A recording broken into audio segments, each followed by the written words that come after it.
Il y a quelque chose d'étrangement captivant dans les photos prises juste avant que le désastre ne frappe. Un moment figé dans le temps, à quelques secondes du chaos. Qu'il s'agisse d'une catastrophe naturelle ou d'un événement inattendu, ces images nous offrent un aperçu d'un monde au bord du gouffre. Aujourd'hui, nous allons explorer certains des moments les plus effrayants de l'histoire, capturés juste avant que tout s'effondre. Vous serez choqués par la dernière image. Voici 34 photos prises juste avant les désastres. La dernière photographie de Hilda Clayton. L'armée des États-Unis a récemment partagé une image qui est à la fois un hommage et une tragédie. C'est la dernière photo prise par la photographe de combat Hilda Clayton, capturant le moment même de l'explosion de mortier qui a coûté sa vie. Le 2 juillet 2013, lors d'un exercice de tir réel en Afghanistan, Clayton a documenté l'instant de dévastation lorsqu'un mortier a explosé prématurément. La photo poignante montre le chaos de ce moment fatidique. Cette image est bien plus qu'un simple cliché. C'est un puissant rappel des dangers auxquels sont confrontés les photographes militaires en service. Descente en snowboard sur l'Everest. Voici la dernière photo prise de Marco Siffredi, le snowboarder, avant sa descente audacieuse du mont Everest en 2002. Tragiquement, son corps n'a jamais été retrouvé après avoir descendu les pentes traîtresses. Ce snowboarder talentueux avait déjà atteint le sommet de la plus haute montagne du monde en 2001, visant à descendre tout le chemin. Cependant, de mauvaises conditions de neige ont contrecarré ses plans. Déterminé à conquérir le couloir Hornbein de l'Everest l'année suivante, Siffredi a entrepris le voyage ardu depuis le camp de base du Tibet. Malgré les dangers, il a continué, poussé par son rêve de devenir le premier snowboarder à réussir la descente. Son sort reste un mystère, car ses traces ont été perdues dans le climat rigoureux de la montagne, et son corps n'a jamais été retrouvé. Prêtre des ballons. Cette image capture Adélire Antonio de Carli, largement connu sous le nom de prêtre des ballons, juste avant son aventure malheureuse. La mission d'Adélire était à la fois ambitieuse et désintéressée, levant des fonds pour un lieu de repos spirituel pour les chauffeurs de camions au Brésil. Pour y parvenir, il avait prévu un vol audacieux en utilisant une chaise attachée à des milliers de ballons remplis d'hélium. Son rêve était de s'élever haut dans le ciel, volant pendant plus de 19 heures pour inspirer et générer du soutien. Cependant, ce qui a commencé comme une mission sincère s'est terminé tragiquement. Manquant d'expérience en GPS, Adélire était monté à une altitude étonnante de 19 000 pieds avant de perdre le contact avec le sol. Équipé de fournitures pour un voyage de 5 jours, il a finalement disparu. Près de 3 mois plus tard, ses restes ont été découverts dans la vaste étendue de l'océan. Dernières heures du volcanologue David A. Johnston. Capturée seulement 13 heures avant la catastrophe, cette photographie saisissante montre le volcanologue David A. Johnston, en poste au poste d'observation de Coldwater 2. Avec le mont St. Helens en arrière-plan, Johnston était positionné pour surveiller l'activité du volcan.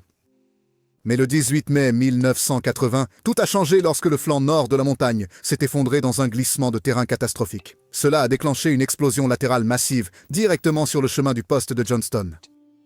L'éruption a déclenché une vague irrésistible de cendres, de roches et de débris, détruisant tout sur son passage. Les derniers mots de Johnston, Vancouver, Vancouver, c'est ça, sont devenus un rappel durable de son courage. Confrontation aux eaux de Delhi. Sur cette photo glaçante, un écolier indien se trouve face à face avec un tigre blanc dans son enclos, aux eaux de Delhi à New Delhi le 23 septembre 2014. Le moment, capturé par la police de Delhi, montre la situation dangereuse et tendue, alors que le tigre fixe le jeune garçon. Malgré les efforts des spectateurs pour distraire le tigre, Khan a été attaqué et mutilé. L'incident souligne les risques liés à une interaction trop étroite avec des animaux sauvages. Moment à couper le souffle. Par une journée ensoleillée au Liban, le photographe de mariage Mahmoud Naqib s'est lancé dans la capture des moments joyeux de la célébration d'un couple de jeunes mariés. Cependant, il ne savait pas encore que son appareil photo documenterait bientôt une tragédie qui changerait des vies pour toujours. Alors que Naqib se concentrait sur le tournage de la mariée, Isra Sablani, au bord de l'eau, une explosion dévastatrice a secoué la ville avec force. En une seconde, le ciel est devenu noir, se souvient Naqib en décrivant la terreur du moment. Ces images glaçantes se sont rapidement propagées sur les réseaux sociaux, offrant un aperçu terrifiant du désastre au fur et à mesure qu'il se déroulait. Au milieu du chaos, la préoccupation principale de Naqib est devenue la sécurité de sa famille, alors qu'il luttait pour échapper à la destruction. Cascade qui a mal tourné. Cette photo envoûtante capture le casse-cou Robert Overacker, juste avant sa chute fatale dans les chutes du Niagara. Sa mission audacieuse était de sensibiliser à la cause des sans-abri à travers une cascade audacieuse qui combinait le jet ski et le parachutisme. Le plan était simple, chevaucher un jet ski au-dessus des chutes et déployer un parachute pour descendre en toute sécurité jusqu'en bas. Au début, tout semblait se dérouler comme prévu. Il a fait la descente avec confiance. Cependant, alors que les spectateurs regardaient anxieusement, un sentiment de terreur a envahi la foule lorsque le parachute de Robert n'a pas réussi à s'ouvrir. Le silence qui a suivi était écrasant, alors qu'il tombait vers l'eau en contrebas. Accident à Paris. La mort de la princesse Diana a provoqué une onde de choc dans le monde entier. La photo montre Diana avec son partenaire, Dodi Fayed, le chauffeur Henry Paul, et le garde du corps, Trevor Rees-Jones, essayant d'échapper aux paparazzi acharnés lorsque la voiture dans laquelle il se trouvait s'est écrasée dans le tunnel du pont de l'Alma à Paris. L'accident a entraîné la mort de tous à bord, sauf Rees-Jones, qui a survécu avec de graves blessures. Bien que le père de Dodi Fayed ait affirmé que l'accident avait été orchestré par le duc d'Édimbourg, les enquêtes ont révélé que le chauffeur Henry Paul était en état d'ébriété et roulait à une vitesse excessive, la faute revenant finalement à ses actions imprudentes. Crash de montgolfière. Les promenades en montgolfière offrent des vues imprenables, mais les risques qui y sont associés sont considérables, surtout à haute altitude. En 2012, la Nouvelle-Zélande a connu sa catastrophe de montgolfière à Carterton, une tragédie gravée dans la mémoire de la nation. La catastrophe s'est produite pendant la descente, lorsque le ballon s'est dangereusement rapproché des lignes électriques. Face au danger, le pilote a choisi de monter plus haut plutôt que d'activer le système de descente rapide.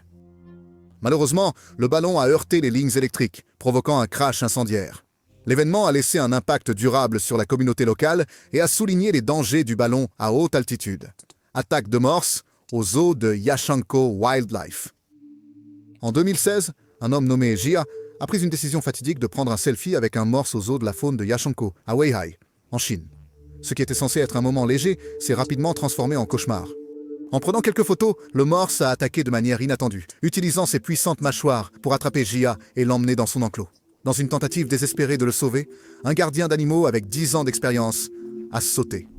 Malheureusement, Jia et le courageux gardien ont perdu la vie dans une rencontre déchirante avec le morse.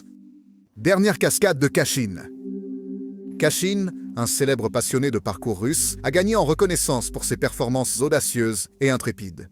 En juillet 2013, il a tenté un audacieux saut arrière sur le toit d'un immeuble de 16 étages. Cependant, au milieu de la figure, il a perdu l'équilibre et a tragiquement chuté vers sa fin. Une photographie saisissante prise par son ami capture Kashin en plein salto quelques instants avant l'accident. Après l'incident, les parents de Kashin ont pris la décision difficile de partager l'image publiquement, espérant sensibiliser les gens aux risques inhérents au parcours et à l'importance de la sécurité dans les cascades extrêmes. La survie tragique des Andes. L'histoire du vol 571 de l'armée de l'air uruguayenne est l'une des plus terrifiantes de l'histoire. Voyageant de l'Uruguay au Chili, l'avion s'est écrasé dans les Andes, avec cette photo glaçante prise quelques instants avant le désastre. Sur les 45 passagers et membres d'équipage, 33 ont survécu initialement, mais ce nombre a rapidement chuté à seulement 16, alors que les blessures et le froid rigoureux ont fait des ravages. Après 10 jours, la recherche de survivants a été interrompue en raison de conditions météorologiques sévères. Confrontés à la survie, les passagers restants ont pris la décision inimaginable de recourir au cannibalisme. Après 72 jours éprouvants, 2 des hommes ont réussi à trouver de l'aide, ce qui a finalement conduit au sauvetage des autres survivants. Le dernier moment de Ronaldo Daxa.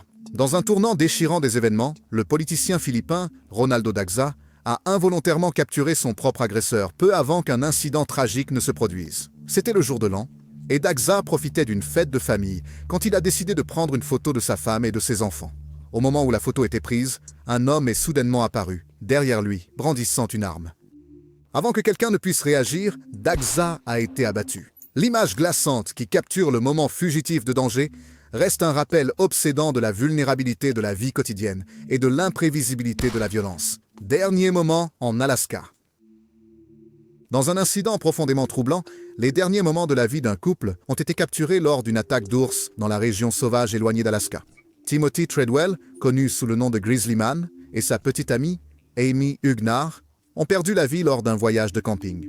Timothy avait passé 13 étés à vivre parmi les ours bruns sauvages, établissant un lien unique avec ces créatures. Cependant, leurs derniers moments ont été enregistrés sur sa caméra en octobre 2003. Un rappel obsédant des dangers qu'ils affrontaient dans la nature sauvage indomptée. étreinte du moulin à vent. 4 ingénieurs effectuaient une maintenance de routine sur une éolienne en Hollande. Puis, un désastre s'est produit, sans avertissement. Soudain, un incendie a éclaté au sommet de la structure, piégeant 2 ingénieurs sans moyen d'évasion. Une photographie poignante prise dans ces derniers instants montre le couple. Ils s'embrassent étroitement, s'accrochant l'un à l'autre, face à un sort tragique et incertain. La situation est intense. Leurs expressions montrent leur peur et leur impuissance. Malgré les circonstances désastreuses, la connexion humaine a apporté une certaine mesure de réconfort dans leurs derniers instants. Dernière représentation. La dernière photo d'Ali Khan Samsudeen le montre avec un grand cobra royal, un hommage approprié à sa vie consacrée à la manipulation des serpents et des scorpions dangereux. Connu sous le nom de roi des serpents, Samsudeen avait captivé le public avec ses performances intrépides au cours des 25 dernières années. Tragiquement, Samsudeen est décédé après avoir été mordu par un cobra royal lors d'un spectacle à Kuala Lumpur mardi. Malgré des rencontres précédentes avec des serpents venimeux, cette morsure s'est avérée mortelle. Alors que l'état de Samsudeen se détériorait, il a été transporté d'urgence à l'hôpital. Son décès marque la fin d'une carrière remarquable. Son fils, Amjad Khan, a juré de continuer l'héritage de son père, consacrant sa vie à l'artisanat générationnel de la famille. Les frères McQuilken. Cette photo désormais célèbre, prise près de Moro Rock, dans le parc national de Sequoia, le 20 août 1975, a capturé Michael et Shaw McQuilken avec les cheveux dressés. Un signe clair d'un orage imminent.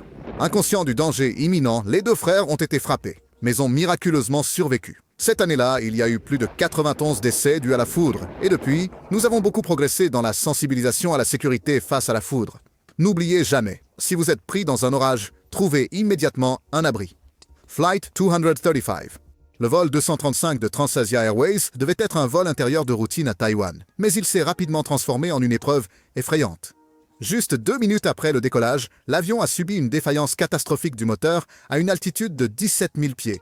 Dans une erreur tragique, les pilotes ont accidentellement coupé le moteur en marche, laissant l'avion sans puissance. L'appareil a rapidement perdu de l'altitude, frappant un pont et un taxi au sol, blessant 2 personnes.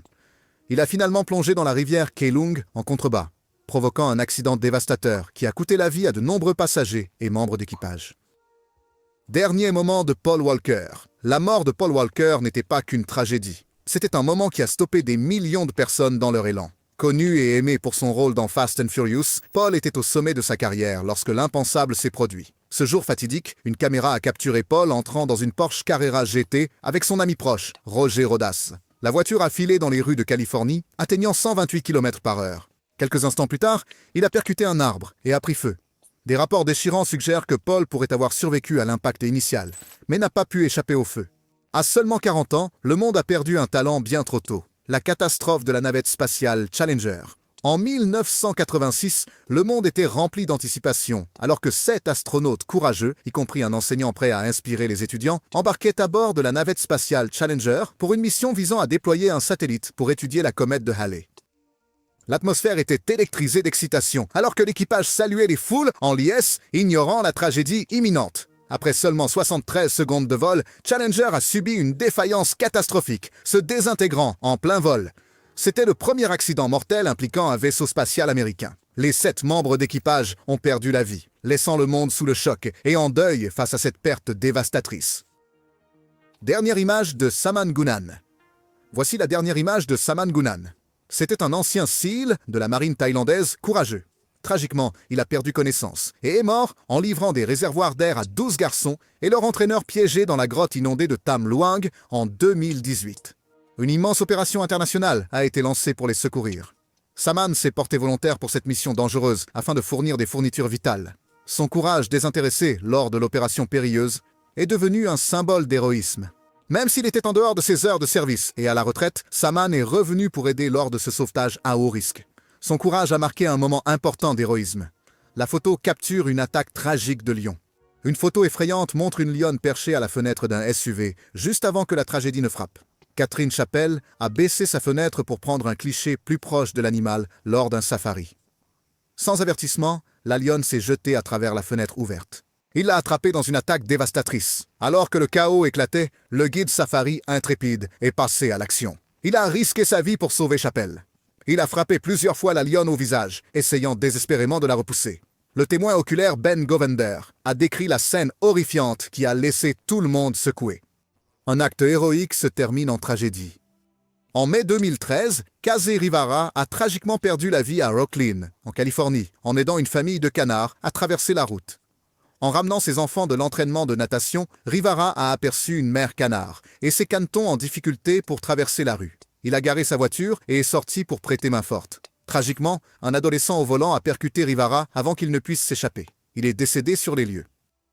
Les témoins ont d'abord montré leur soutien à Rivara par des applaudissements et des acclamations, mais cela est vite devenu silencieux. Catastrophe d'explosion qui a choqué le monde. Le 12 novembre 1970, une petite ville tranquille de l'Oregon s'est retrouvée au centre d'un événement étrange et inoubliable. Une baleine massive de 8 tonnes s'était échouée. Les responsables de la ville ont décidé de résoudre le problème en le faisant exploser avec une demi-tonne de dynamite. Leur intention? Envoyer les restes en mer. Cependant, ce qui s'est passé était loin de ce que l'on attendait. Au lieu d'être projetés dans l'océan, de gros morceaux de graisse de baleine sont tombés sur la plage. Cela a laissé un désordre que personne n'aurait pu anticiper. La scène chaotique a été filmée, en faisant une pièce durable et ridicule de l'histoire virale. Dernier selfie. Pour Savannah Webster, Kelsey et Essa Ricker, un selfie apparemment innocent s'est transformé en une tragédie déchirante. Les 3 adolescentes posaient sur des voies ferrées. Savannah a même publié un dernier message sur les réseaux sociaux à propos de leur proximité avec le train, qualifiant cela de génial. Quelques instants plus tard, la réalité de leur situation est devenue horriblement claire. 2 trains ont percuté Kelsey et Essa. L'enquête a révélé que la catastrophe s'est déroulée en quelques secondes. Cela a laissé Savannah et la communauté dévastées par la perte. Cet événement tragique nous rappelle les dangers de s'aventurer sur les voies ferrées. Survivre à l'impensable. Une photographie glaçante a capturé le moment juste avant qu'un homme ne soit attaqué par un requin blanc de 4 mètres, près de Port Macquarie. Toby Begg faisait du surf à Lighthouse Beach quand il a été attaqué par un requin tôt le matin. Des témoins rapportent que M. Begg a combattu l'animal pendant 30 secondes. Il a été grièvement blessé et a essayé de se défendre en se dirigeant vers le rivage. Malgré la gravité de l'attaque, il a atteint la sécurité et a appelé à l'aide. M. Begg a été transporté d'urgence à l'hôpital avec des blessures mettant sa vie en danger. Tragiquement, il a dû se faire amputer la jambe, mais son état s'est depuis stabilisé. Le vol de Franz Reichelt. En 1912, l'inventeur français Franz Reichelt a développé son propre modèle de parachute et a décidé de le tester publiquement depuis la Tour Eiffel à Paris. Juste avant son saut malheureux, une photo glaçante l'a capturé au bord, prêt à sauter. Tragiquement, le parachute a mal fonctionné et n'a pas pu se déployer. Reichelt a chuté de 57 mètres vers sa mort. Son expérience ambitieuse visait à révolutionner la sécurité aérienne, mais elle s'est terminée par un crash dévastateur. L'image poignante immortalise les derniers instants de sa vie. Photo avant le tsunami. Le 26 décembre 2004, cette image saisissante a été prise. Elle montre une vague dominant la Terre, atteignant la hauteur des palmiers au premier plan. Déjà inquiétante, la réalité est bien plus dévastatrice. Un séisme en mer de magnitude 9,1 a éclaté au large de l'île de Sumatra. Cela a créé une faille de 1448 km, là où les plaques tectoniques indiennes et australiennes sont entrées en collision. Le fond de l'océan s'est élevé jusqu'à 40 mètres, déclenchant un énorme tsunami. En quelques instants, ces vagues ont commencé à frapper l'Indonésie. La dévastation s'est propagée rapidement en Thaïlande et dans d'autres régions environnantes. Les conséquences ont ruiné des communautés entières et le nombre de morts était sans précédent. Les derniers moments de Kate Sapsford. Le 22 février 1970, Kate Sapsford a pris une décision fatidique. Cet adolescent australien aventureux s'est faufilé sur le tarmac de l'aéroport de Sydney et s'est caché dans le puits de train d'atterrissage d'un avion à destination de Tokyo, espérant s'échapper vers une nouvelle vie. Inconnu de lui, se cacher dans un tel endroit n'était pas seulement un crime, mais aussi un pari dangereux. Alors que l'avion montait, le puits de train d'atterrissage s'est ouvert, et Keith est tragiquement tombé à sa mort. Dans un tournant sinistre, le photographe et amateur John Gilpin était à l'aéroport ce jour-là, en train de prendre des photos. Sans s'en rendre compte, il a capturé le moment précis où Keith est tombé. Ce n'est qu'une semaine plus tard, en développant la pellicule, qu'il a découvert l'image dévastatrice. Choix de l'abonné. Celle-ci doit être l'une des photos les plus tristes de ce jour horrible, qui a laissé le pays entier dévasté. Ce petit garçon n'avait aucune idée qu'il posait pour une photo qui commémorerait les moments tragiques où les avions ont percuté les tours. Cependant, il n'était pas le seul. Plusieurs habitants de New York ont partagé des photos qui ont capturé les événements terribles, alors qu'ils étaient complètement ignorants à l'époque. Penses-tu que l'une de ces personnes savait comment cette journée allait impacter l'avenir de l'Amérique et le reste du monde? Dites-nous dans les commentaires la dernière photo de Christopher McCandless. En avril 1992, l'aventurier américain Christopher McCandless s'est aventuré dans la nature sauvage de l'Alaska avec des provisions minimales et une détermination à vivre de la terre. Au cours de l'été, il a habité un bus isolé, vivant une vie libre des contraintes de la société. McCandless, dont l'histoire a été immortalisée dans le film de 2007 Into the Wild, cherchait la solitude et une compréhension plus profonde du but de la vie. Tragiquement, son voyage s'est terminé lorsque son corps a été retrouvé dans le bus près de 4 mois après son entrée dans la nature. Parmi ses affaires, un appareil photo a été trouvé avec une pellicule non développée. Sur le dernier rouleau, un autoportrait a été capturé, sa dernière image. Sur la photographie, McCandless tient une note qui dit « J'ai eu une vie heureuse et je remercie le Seigneur. Au revoir et que Dieu bénisse tous. Ayano Tokumazu ». Cette photo apparemment joyeuse masque une histoire profondément tragique. Au premier plan, un couple pose pour une photo, inconscient du chagrin qui se déroule derrière eux. Dans un tournant tragique, une jeune femme en rouge, plus tard identifiée comme Ayano Tokumazu, âgée de 20 ans, se trouve du mauvais côté d'une barrière de sécurité, aux chutes du Niagara. Peu de temps après, elle a perdu l'équilibre et est tombée dans les puissantes eaux tourbillonnantes en contrebas. Quelques jours plus tard, ils ont retrouvé son corps. C'était un rappel effrayant des dangers qui peuvent se cacher sous des vues apparemment parfaites. Rencontre avec un ours noir. En 2014, Darsh Patel, âgé de 22 ans, faisait une randonnée dans les bois avec ses amis quand ils sont tombés sur un énorme ours noir. Fasciné par la nature, Patel a décidé de filmer l'approche lente de l'ours. Il voulait capturer ses mouvements à travers son objectif. Dans un retournement de situation glaçant, l'ours a soudainement attaqué sans avertissement. Malgré ses tentatives désespérées pour se défendre, Patel est mort dans l'attaque. Faire du kayak à travers la mer de Tasmanie. L'intention d'Andrew était claire, traverser la mer de Tasmanie en kayak d'Australie à Nouvelle-Zélande. En janvier 2007, il s'est lancé dans sa deuxième tentative de ce voyage ambitieux. Avec un historique d'expédition en mer réussi, Andrew a affronté le défi immense de front. Pendant des semaines, il a combattu les eaux agitées, le temps imprévisible et des moments de pur épuisement. Pourtant, sa détermination n'a jamais faibli. Capturer des moments en cours de route, cette dernière photo reflète sa résilience même face à l'adversité. En février 2007, un appel de détresse est arrivé, à seulement 56 km de son objectif. Une recherche a commencé immédiatement, mais quelques jours plus tard, seul son kayak, partiellement inondé, a été retrouvé. À ce jour, son corps n'a jamais été retrouvé. Dernière randonnée. En 2015, Jolie Kaylin a fait une randonnée au Cheaha State Park, Alabama, avec son ex-petite amie pour redéfinir les limites de leur relation. La photographie est juste l'une des nombreuses prises par Lauren Bunner, son ex-petite amie, pendant leur randonnée. Nous voyons Jolie debout au bord de la falaise, totalement inconsciente que c'était son dernier moment. Bunner a mis fin à ses jours et a essayé de faire passer cela pour un accident. Cependant, il a été reconnu coupable de son crime en 2017 et condamné à 52 ans de prison. Nous espérons que vous avez apprécié cette vidéo. Restez à l'écoute pour plus de contenu.